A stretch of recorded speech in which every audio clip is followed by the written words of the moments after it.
Sublimez votre intérieur avec nos collections uniques et élégantes.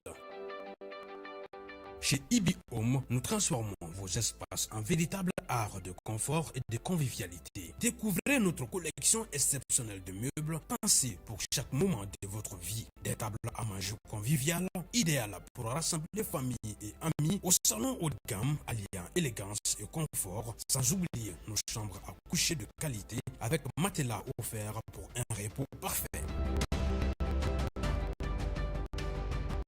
Explorez notre sélection de luminaires rares et uniques qui sublimeront vos espaces. Découvrez notre gamme de motos électriques, économiques, performantes et respectueuses de l'environnement, idéal pour vos trajets urbains en toute sérénité. Nos installations solaires vous garantissent l'indépendance énergétique tout en réduisant vos factures. Chez Ibi Home, profitez en ce moment de réductions allant jusqu'à 35% sur nos équipements solaires. Ce n'est pas tout. Nous vous proposons également des options de paiement échelonnées pour encore plus de simplicité. Venez visiter notre showroom à l'ACI des 1000 immeubles Ibi Group. Ibi Home, l'élégance, la mobilité et l'énergie au service de votre confort.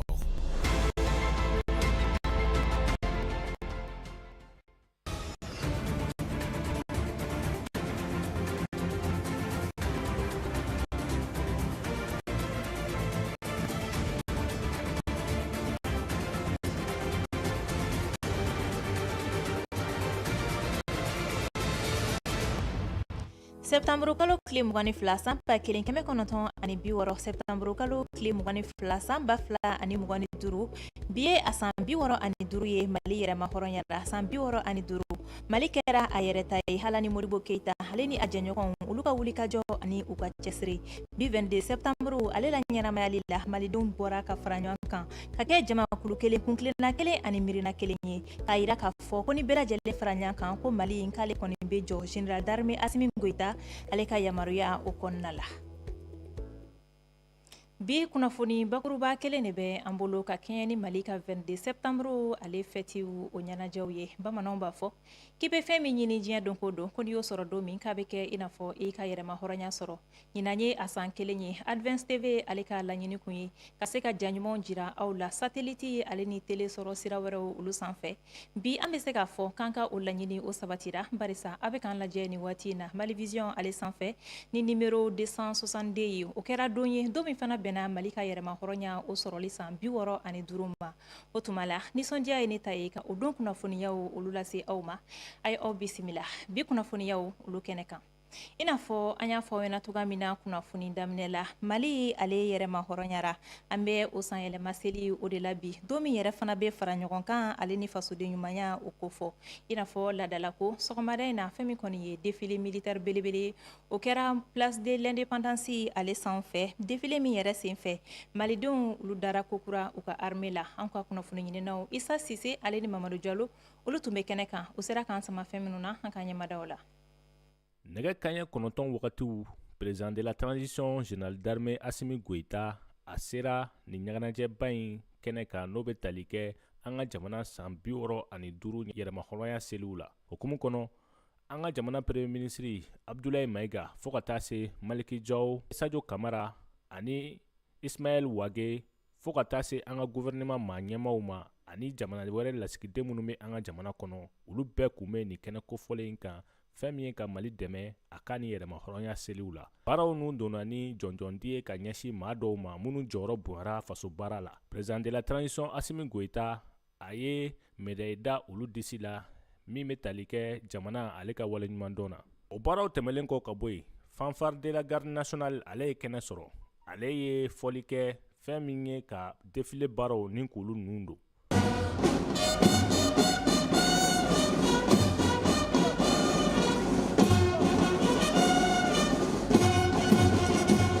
Taamaw dayɛlɛnna ni ancien combattants ye minnu kɔni ye u jeniyɔrɔ fi jamana lakanani na waati tɛmɛlenw na. Olu kɔfɛ fɛn bɛ tali kɛ an ka minisirisow ka baarakɛlaw fo ka taa se central syndicalw ani donsow ani sifinakaw o ni musolakaw ka kulu olu bɛɛ ye taama kɛ ka foli bila ka ɲɛsin jamana ɲɛmaa Assimi Goïta ma. Min kɔni kɛra sababu ye jamanaden gansan minnu nana ni ka nin défilé in ni ka a yakubaya olu ka nisɔndiya yira wa nin kɛra seliba ye Mali jamana kɔnɔ an kun famara min ma. San 65 yɛlɛma hɔrɔnya o baara nunu kɔnɔ an ka finitigilakaw u kɔni bɔra ka taama kɛ ka foli bila ka ɲɛsin jamana ɲɛmaa ma ani fɛnɛ ka yirali kɛ minɛnw na ani kɛlɛkɛcɛw la minnu kɔni labɛnnen don sanga ni waati ka se ka dankari kɛ juguw la o mana bɔ fan o fan fɛ. O taamasen nunu fɛ garde nationale, gendarmerie, polisiw, douane, eaux et forêts o ni an ka finitigilaka bɛɛ lajɛlen kɔni ka kulu tɛmɛra min kɔni na an y'a ye k'a fɔ Mali finitigilakaw u ka wulikajɔ ka bon wa cɛkisɛw don. Ni san 65 seli in ye k'a yira k'a fɔ Mali y'a yɛrɛ ta ye wa fɛrɛ bɛɛ lajɛlen sigilen don sen kan walasa ka se ka an to an yɛrɛ taya la min bɛna kɛ sababu ye ka siniɲɛsigi ɲuman ni k'o sabati Mali kɔnɔ ani bɛn ani kelenya ka malidenya ni k'o kɛ fɛn ye min bɛ yanga diɲɛ don o don. Ɲina 22 fɛti ale kɔni la ɲɛnamayara kosɛbɛ malidenw olu fɛ nga o n'a ta bɛɛ maa dɔw sɔrɔla maa minnu kɔni kun jɔrɔn bɛ kosɛbɛ ni fɛti ale la ka kɛɲɛ ni lakanabaliya ale taabolo yɛrɛ ni waati na an ka jamana kɔnɔ o n'a ta bɛɛ maa dɔw fana sɔrɔla minnu kɔni ko ni waati yɛrɛ de ye ɲɛnajɛ kɛ kuma ye wa ko ni waati de fana la an kan k'an disi gosi n'an ka malidenya ye ka se ka caman faamu jamana ale lakana ko kan ni waati na fɛn min ye Dr Ali Tunkara ye ale bɛ caman ɲɛfɔ an ye Bubakar SM Mayiga ale ka kuma bara la. Tiɲɛ dɔ n'i ye fɛn min ye 22 fêteli ye maliyɛnw tilalen bɛ ka taa tilayɔrɔba 2 tilan dɔw b'a f'i ye k'a fɔ ko jamana bɛ gu min kan kɛrɛnkɛrɛnnenya la lakanabaliya la n'i ye maraw ta i n'a fɔ Sikaso fo ka taa se Kayi ma k'a ka kan nin ko in kana kɛ ɲɛnajɛ ko ye sabu jamana bɛ gu min kan o t'a to mɔgɔw kan ka ɲɛnajɛ nka maa wɛrɛ b'a f'i ye o sanga kelen fana kɔnɔna la n'o ye kulu filanan ye k'a fɔ ko tiɲɛ don birente bɛ jamana kan cogo cogo jamana man ka bin fana kulu mafatigiw ka jɔ kɔnɔ k'i ban k'a ka mɛn yɛlɛmahɔrɔnya ye ka se ka o ko dɔn baara la o hakilinabaw fila de bɛ nka ni 22 septembre n'i ye a bila minɛn wɛrɛ kɔnɔ bɛɛ bɛ se k'i ka tata sɔrɔ la sabu n'i ye Mali ta kabini jamana ɲɛma fɔlɔ Modibo Keyita fo ka se bi ma i b'a ye k'a fɔ ko cɛ ni muso de wulila k'u jɔ ka sɔn kɔngɔ ni minɔgɔ muɲuni ma mun kosɔn Mali ka se k'a yɛrɛ sɔrɔ nin ko in kan a bɛ ko min kan bi a ka kan nin fɛti in ka kɛ tasibila ye ka taa o cɛ ni musow ma n'i ye nin ɲɛnajɛ in fana lajɛ i b'a ye k'a fɔ jamana marabagaw walima fo ka taa se jamanaden gansanw ma u kan ka fɛɛrɛw fana kɛ fɛɛrɛ minnu b'a to bɛn ani keleya ani koto ɲɔgɔn ta u bɛ se ka sabati u bɛ se ka tɔbɔtɔ cogo min sabu i b'a ye k'a fɔ ko kelen kɛra sababu ye sigida caman na ka mɔgɔw ko don ɲɔgɔn na kelen kɛra sababu ye sigida caman na ka mɔgɔw ɲugun don ɲɔgɔn na walima ka mɔgɔw siga ɲɔgɔn ma ka kan nin kɛnɛ suguyaw kan a bɛ kana kɛ dɔn ni tulonkɛ dɔrɔn ye hakili tasibila ka kɛ ka taa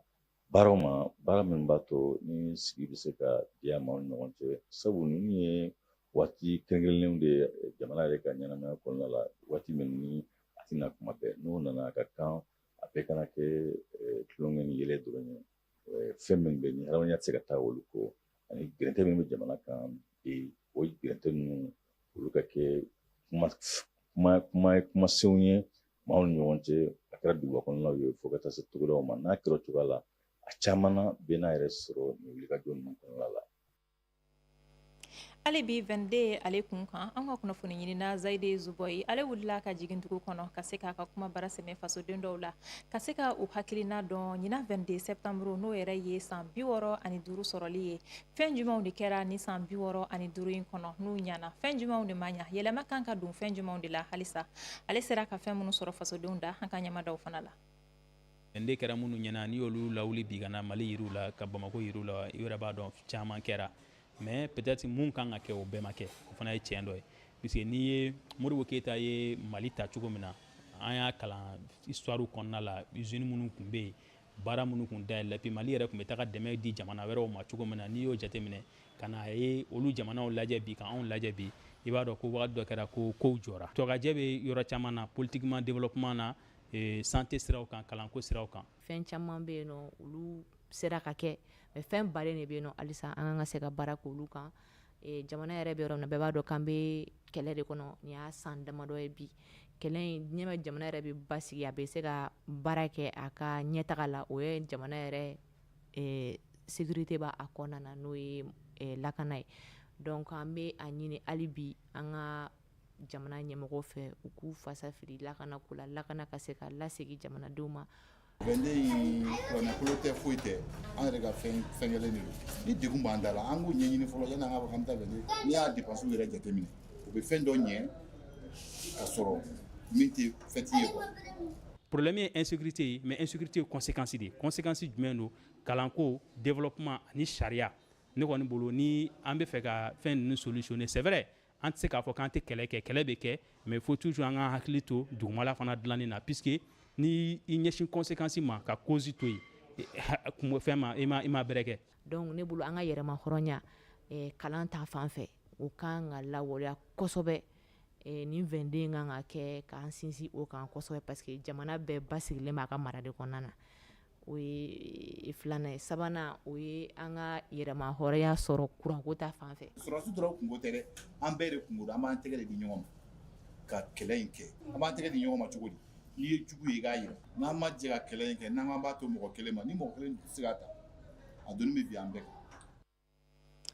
Ale bi 22 ale kun kan fɛn min ye maliyɛnw ye olu ye tasibila kɛ Modibo Keyita ye. Modibo ale ye Mali jamana ɲɛma fɔlɔ ye ale ni a jɛɲɔgɔnw olu minnu kɛra sababu ye ka se ka jamana ale yɛrɛma hɔrɔnya. Modibo ka kɛlɛw kun ye mun ye Maliko la. Modibo ka hakilinaw yɛrɛ kun bɛ tali kɛ fɛn jumɛnw na bi an bɛna hakili jigin k'aw ye Modibo Keyita ale ka taabolo kan an ka ɲɛmadaw la. Ale ka kɛlɛ belebele bɛnna ka jɔnjuru tigɛ ka bɔ Mali kan na k'an ka farafinya dɔn ni ka farafinna jate ka kɛ kulu kelen ye. Nunu kun ye ale ka hakilinaw ye. Modibo Keyita ko don Mali jamana ɲɛma fɔlɔ ale min kɛra sababu ye Mali k'a ka yɛrɛma hɔrɔnya sɔrɔ. O yɛrɛma hɔrɔnya sɔrɔli san 65 la ɲɛnamayaliw la. Malidenw ye tasibila kɛ nin cɛba in ye. An kontalen don parce que Modibo ye koba kɛ farafinna n'i y'a jateminɛ kabini Union africaine n'a bɛ fɔ a ma ko OIA bɛ sigi wagati minnu na ale de y'a gafe fɔlɔ dilan ani Mauritanie président ani Ghana président o b'a jira k'a fɔ Modibo tun bɛ avancé la sur son temps a y'a faamu k'a fɔ n'an ma jɛ an tɛ se ka taa ɲɛ cogo si la. Bamananw ko ten ko maa tɛ kɛ maa i yɛrɛ kɔ ayiwa ko yɛrɛkun sɔrɔ ma nɔgɔ sɔrɔ ka kɛ yɛrɛma hɔrɔnya ye ayiwa ka k'i yɛrɛ ta ye ayiwa i ka kɛta ni ka fɔta ni i ka dunta ayiwa i yɛrɛ kɛ k'o latigɛbaa ye hakilila o ye fɛnba ye. Modibo y'a fɔ ko yɛrɛma hɔrɔnya min bɛ se ka an bɔ nɔgɔ la k'o ye seko ni dɔnko tali ye ba la ka kɛɲɛ ni seko ni dɔnko san ye n'o ye san 2025 ye min yɛrɛ hakilina tara camancɛ fanga ɲɛmaw fɛ maa caman hakili kununa ka bila fɔlɔ 22 ale la ɲɛnamayali togoyaw la. Ayiwa an bɛ fitinin ye ayiwa a ɲɛnajɛ kɛ an bɛ balaniw dɔn ayiwa an bɛ bariw dɔn an bɛ ayiwa jɛmɛw dɔn ko ayiwa indépendance a dala dɔnkili lɔ ɔ an bɛ yɔrɔ min na sisan ni o ye AES ye o hakilina kelen de nana o hakilina kelen nana k'a fɔ ayiwa an ka kɛ an yɛrɛ ye an ka kɛ an yɛrɛ ma hɔrɔnya ye bɛɛ de kan ka dusu ta ayiwa an bɛ se ka kɛ kelen cogo min na an bɛ se ka jɛ ka baara kɛ cogo min na ka kɔnɔnajuguw ni ayiwa kɔfɛjuguw ayiwa kɛlɛ cogo min na. Sisan nɔ an bɛ Malikura kuma na an bɛ AES kuma na o réalité kelen o min tun y'a ka force ye o de kan ka k'an yɛrɛ sinsinbere bi tuguni kow yɛlɛmala a ma yɛlɛma an marabagaw taara mɛ u ma taa. Cɛsiri de fana bɛ se ka Mali jɔ Modibo Keyita ka fɔ la min b'a jira k'a fɔ ko Mali bɛ jɔ ni maliden kelen kelen bɛɛ lajɛlen ka cɛsiri ye. O kama Saliya Male ko sifinnakaw ka taama Modibo hakilinaw sira fɛ. A ye denmisɛnninw kɛ ɲɔgɔn kan a tun bɛ fɔ ma ko semaine de la jeunesse les semaines culturelles ale de y'o fɛngɛ k'a fɔ ayiwa bɛɛ ka bɔ ni seko ni dɔnko ye ayiwa denmisɛnninw ka ayiwa a fɔ denmisɛnninw ka dɔnkili da ayiwa u ka fɔli kɛ nka ayiwa hakilina min y'o ye n'o ye bɛn ye walasa denmisɛnninw bɛ se ka ɲɔgɔn dɔn cogo min na denmisɛnninw bɛ se ka kelenya cogo min na ka taa Kidali ka taa bila Kayi ka taa Sikaso ka taa bila Tombouctou o denmisɛnninw tun bɛ kɛ ɲɔgɔn kan walasa malidenw ka ɲɔgɔn dɔn ɲɔgɔn dɔn de bɛ na ni bɛn ye ayiwa fo ka i yɛrɛ dɔn ka sɔrɔ ka i ma ɲɔgɔn dɔn ayiwa ka sɔrɔ ka bɛn. Modibo Keyita hakilinaw kun bɛ tali kɛ fara ɲɔgɔn kan ale ni danbew makarani la minnu yɛrɛ ni AES cɛdenw hakilinaw bɛ ta fasojɔ baaraw la. O la an bɛ dugawu kɛ ko Ala ka Mali kɛ malidenw sago ye. 22 septembre ale tɛ taa togoya si la fasoden ɲumanya kɔ walima faso kanu nazaraw ko o ma ko citoyenneté ale ye jogo ye jogo min kɔni kan ka kalan sifinnakaw kun depuis uncini yaasa u ka se ka faso kumabɔ waati bɛɛ lajɛlen na ka se ka caman faamu citoyenneté ale ko kan Isa Sise ale ye wulikajɔ kɛ a sera ka fɛn minnu sɔrɔ Mamadu Jalo b'o lase ma.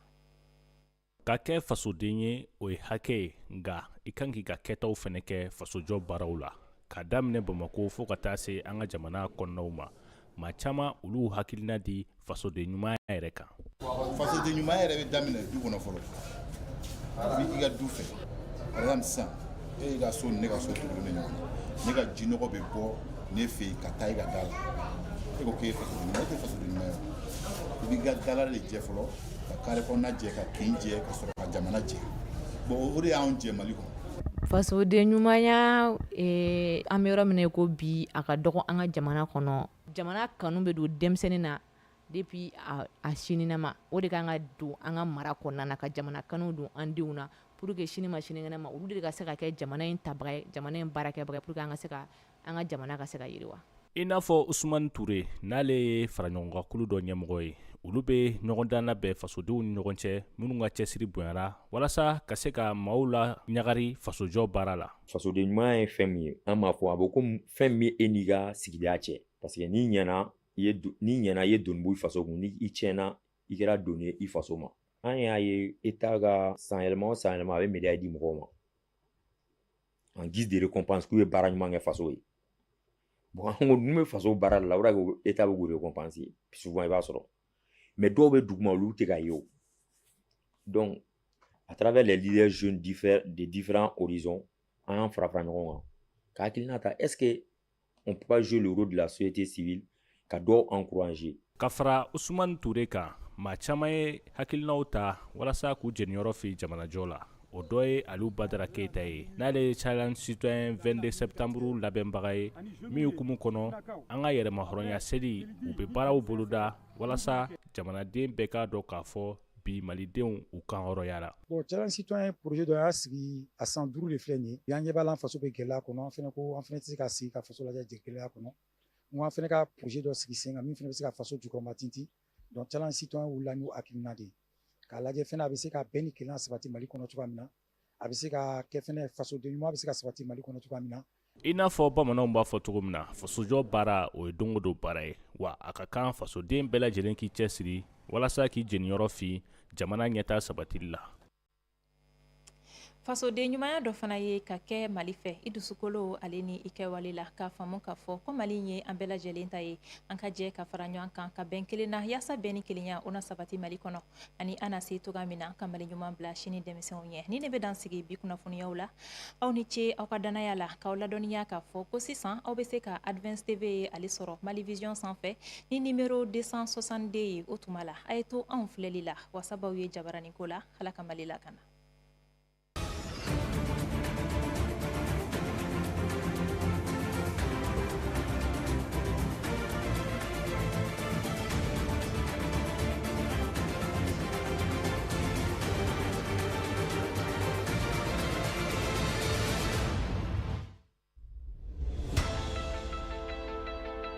Sublimez votre intérieur avec nos collections uniques et élégantes. Chez Ibi Home, nous transformons vos espaces en véritables havres de confort et de convivialité. Découvrez notre collection exceptionnelle de meubles pensés pour chaque moment de votre vie. Des tables à manger conviviales, idéales pour rassembler famille et amis, au salon haut de gamme, alliant élégance et confort, sans oublier nos chambres à coucher de qualité avec matelas offerts pour un repos parfait. Explorez notre sélection de luminaires rares et uniques qui sublimeront vos espaces. Découvrez notre gamme de motos électriques, économiques, performantes et respectueuses de l'environnement, idéales pour vos trajets urbains en toute sérénité. Nos installations solaires vous garantissent l'indépendance énergétique tout en réduisant vos factures. Chez Ibi Home, profitez en ce moment de réduction allant jusqu'à 35% sur nos équipements solaires. Ce n'est pas tout, nous vous proposons également des options de paiement échelonnées pour encore plus de simplicité. Venez visiter notre showroom à l'ACI 2000, immeuble Ibi Group. Ibi Home, l'élégance, la mobilité et l'énergie au service de votre confort.